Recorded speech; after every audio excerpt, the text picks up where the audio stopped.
Hi, everybody. Michelle in the house here, Dr. Peterson, and I want to talk to you about how to actually make a doable electronics plan. Now, of course, that's what this whole entire summer, this whole season is going to be about. It's going to be about how to actually, tolerate all the things that you need to do to make this doable electronics plan. Okay. And how to talk to each other, how to create the plan from a place of where you're going to start, from a place of love and who you are. And I'm going to cover all of that in the course. But in this very first week, I wanted to come to you with a way to go about doing this in sort of like the quick and dirty. Okay. And I want to come to it from creating the result that you want. Okay. Which is how we do everything around here. But all of our results, I want to tell you, and what the rest of this season is about, all of our results are based on our thoughts and our thinking. Okay. And so to create, before you've had all this training, to create the doable electronics plan, what you need to do is you need to understand a couple of things. One, you're not going to get this perfectly. Nothing in life is perfect. And I have a saying that I use with my coaching clients, and it's perfection is shame by another name. Okay. You're not going to do this perfectly. Your family is not going to do this perfectly. Your kids are going to get on your nerves. Okay. And they're going to ask for electronics outside the doable electronics plan. Why? Because they are kids. Okay. And this is not something that just kids do. You can make a doable electronics plan for yourself. As a matter of fact, yesterday I was like, oh my God, I have gone completely off the rails on my Facebook usage. And I took it off my phone. I don't generally keep Facebook on my phone. I had installed it, and I don't even remember why. I installed it a month ago again, and I took it off and I just left it on there. And I just found myself yesterday doom scrolling on Facebook. Okay. So your doable electronics plan, you can also do one for yourself. Okay. So what I want to start with in the quick and dirty is, if you get this 80% right, y'all are doing amazing, but you're not going to start with 80% right. Okay. And I tell you this because I have a parallel journey, not with electronics, with weight. Okay. I've lost 80 pounds. Okay. For anybody who's watching this that knew me, after I had my kids, I, like many American women, just gained a lot of weight, not even during my pregnancies, because I lost 25 pounds in my first trimester with Zach. But as after my third kid was born, I just gained all of this weight. Right. And I have done a lot to lose those 80 pounds, right? I've kept 60 of them off. I'm losing some more. And one of the things that journey has taught me is that, one, you don't have to do it perfectly. None of this perfection is neither necessary nor desirable, frankly. Okay, perfection is not desirable for growth. If you are trying to be perfect, I urge you to get in touch with your shame. Okay, shame is not a dirty word around here. And if you want to deep dive into the process of shame, there is nobody better than Brene Brown. Go read the Gifts of Imperfection.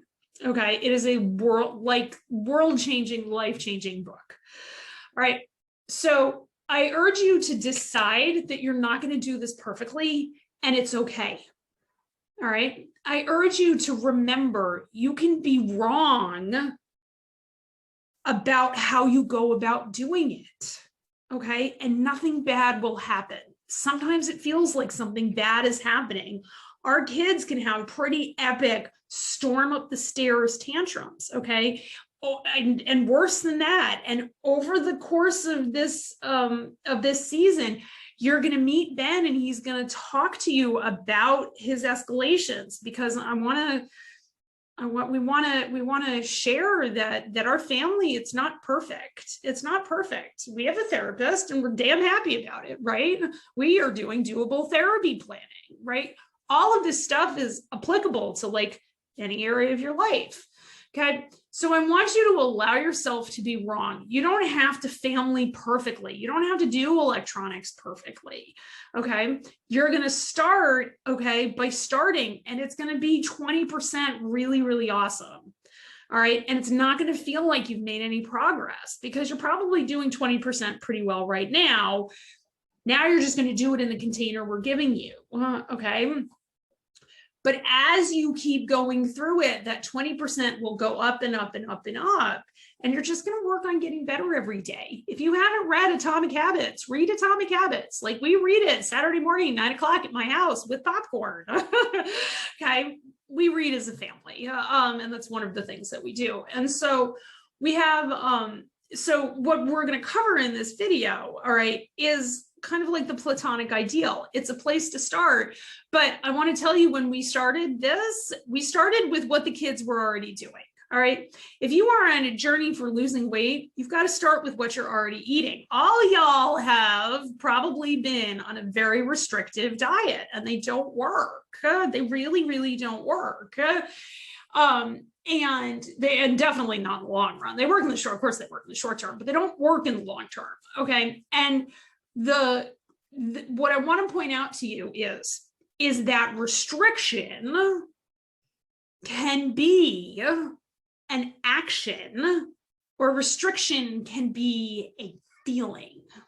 Okay.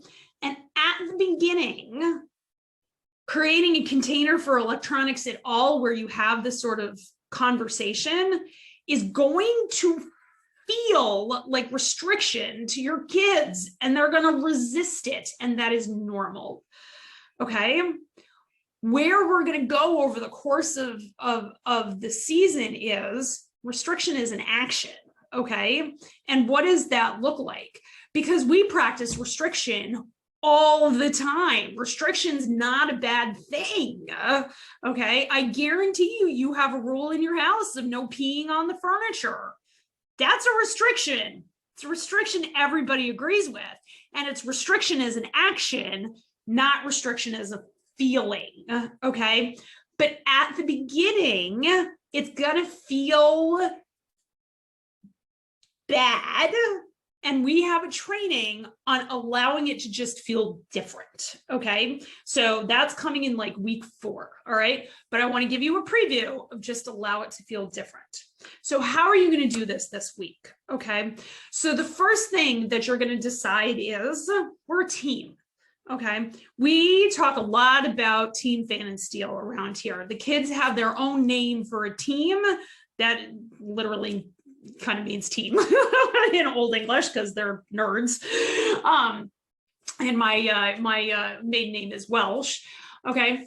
So you're gonna create a team.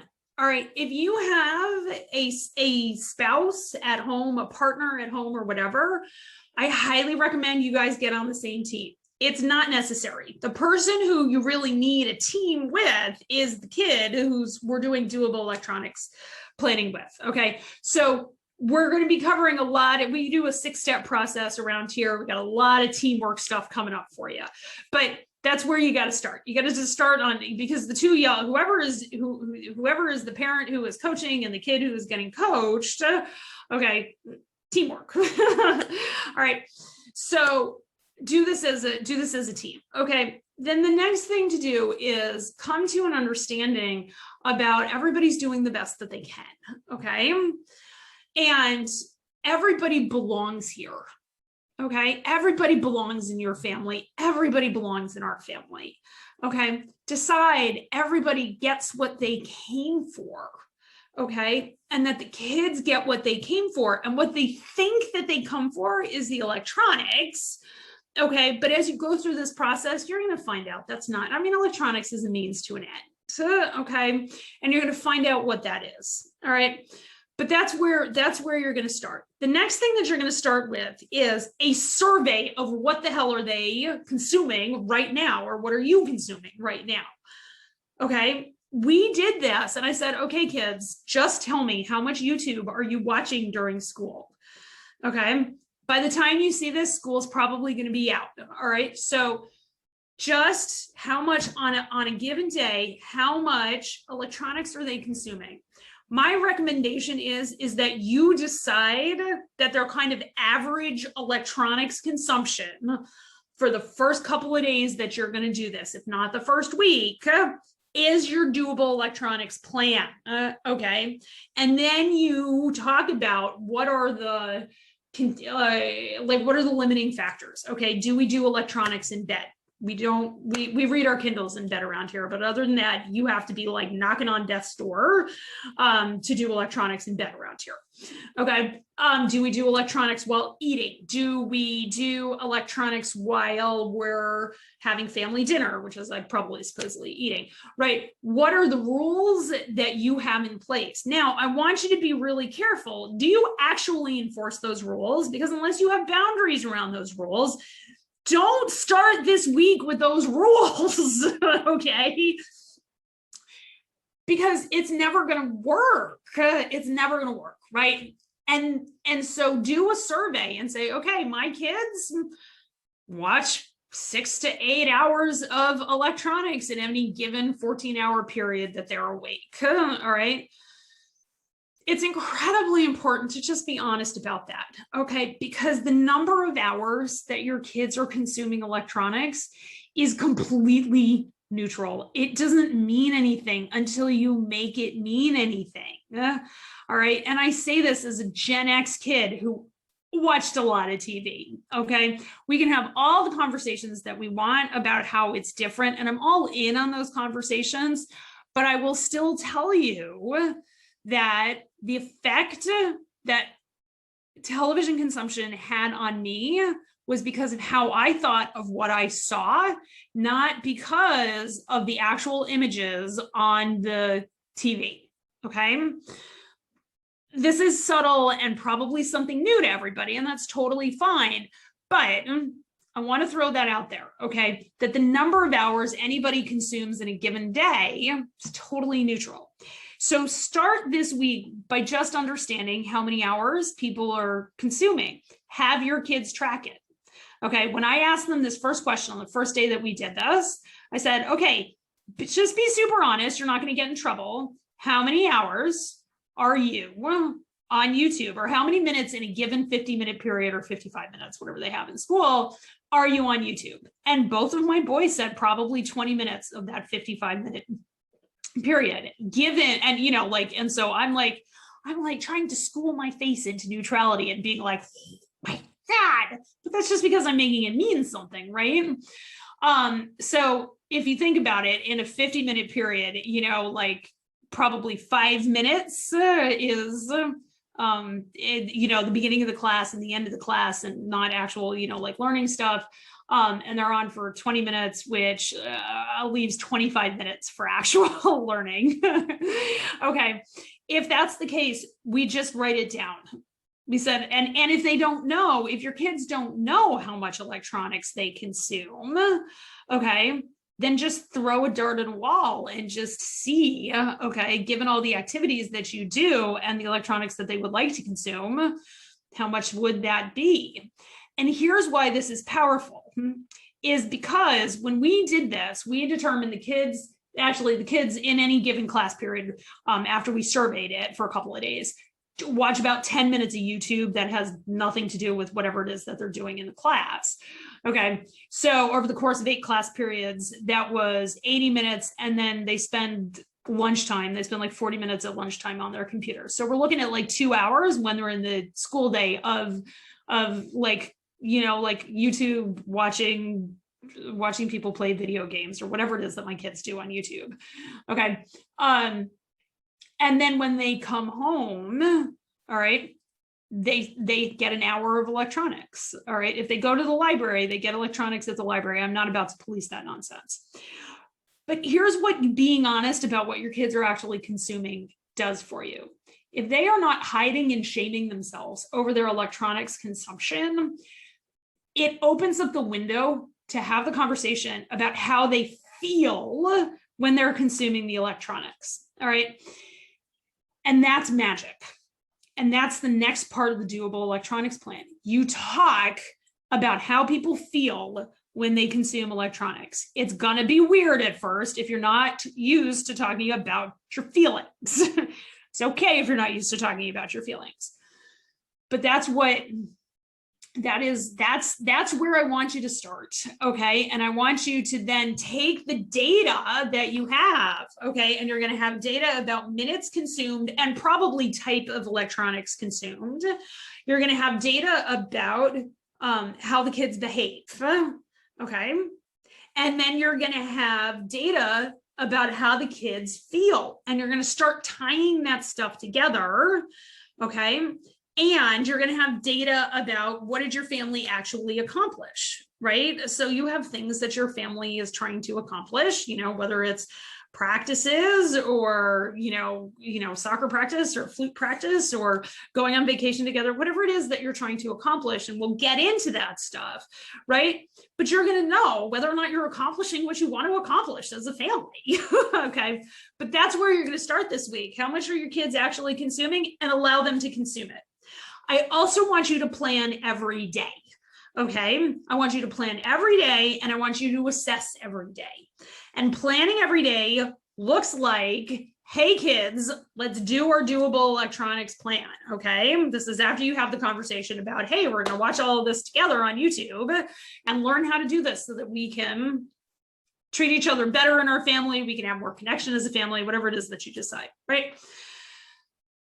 And then in the morning, we do it while the kids are making their breakfast. Andrew and I are having coffee, and we say, okay, what's the DEP for today? Okay. And we do it over the course of the day, right? And then sometime in the evening, after they finished up whatever they're doing, we assess it. So what worked? What did you consume at school? And I will tell you that one question has really decreased the amount they consumed at school. Okay. Assessing their electronics at the end of the day and saying, how did you feel about that? Did you notice you melted down at dinner time after you'd had 3 hours of Skyrim? Okay. Do you tell me, what were you feeling while you were playing Skyrim? All right. You're going to learn so much about your kids. All right. They may not be good at this first. You may not be good at this first. I want you to start by starting. The only way you learn to get good at this is not by consuming all of this summer and applying it in the fall. Go on this journey with us. Apply today.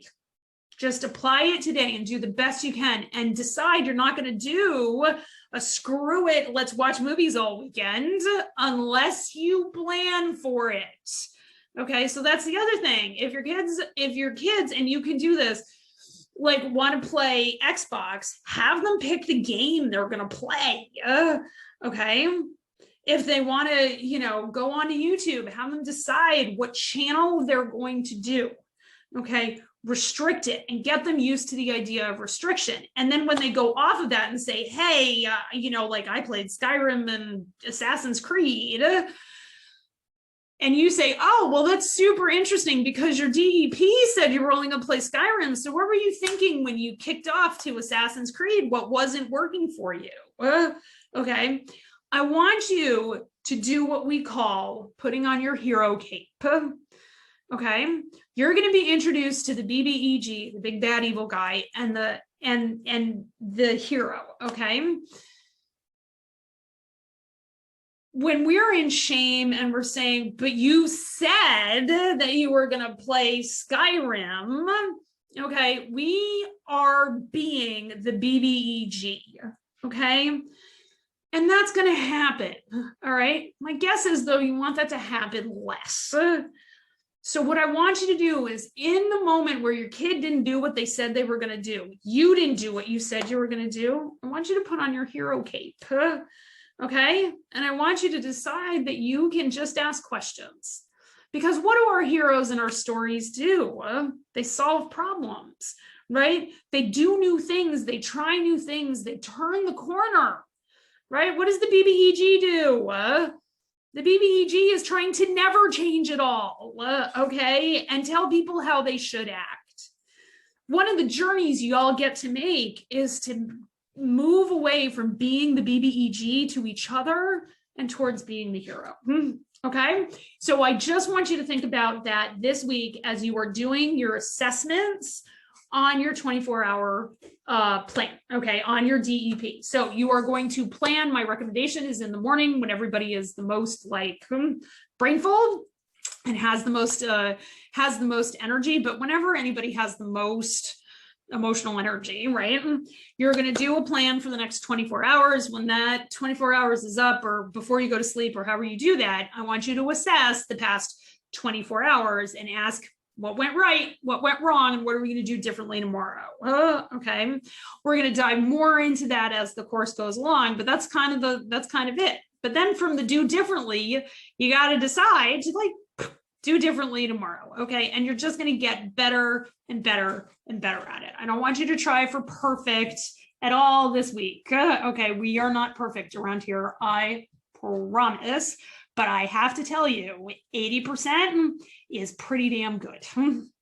I love you all. We'll see you in the next episode. Like and subscribe and share this with a friend. Thanks.